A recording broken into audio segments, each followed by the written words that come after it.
talking about the glory of motherhood, and because she is in our play, she is the mother bear, and she has played the role very well to everybody around her. Okay. Nebugu n'ezie. Eziokwu bụ ọkpọtọrọkpọ ka ọ bụ anaghị eme ya ma n'ihi na o yiri ha gba n'aka ejighị enyo Nebugu. Ịdị ebube na ịdị ugwu ha abụọ bụkwa ụmụnne ọ tọrọ onye na onye ka ha bụ ejiri mara nne ka ha bụ dịka isi ite n'ọkụ na-ejighị nnu etu ahụ ka enweghị nnelu n'ọdị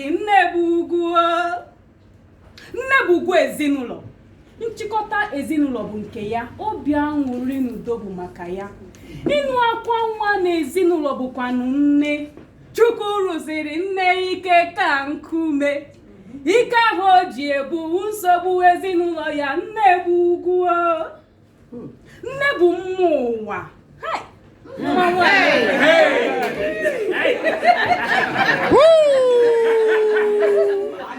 Nebugu nwoke Nebugu ụwa nne bụ mma ezinụlọ n'ezie eweziga nne kedu ka ụwa ga-adị kedu ka ezinụlọ ga-adị ụmụaka n'ebe dị n'eti Nebugu n'ezie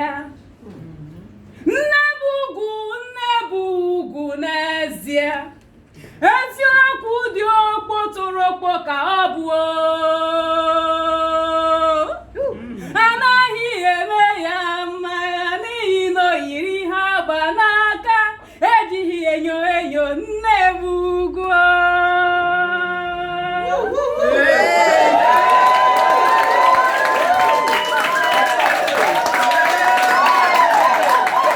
Igbo kwenu, Kwanzwenu.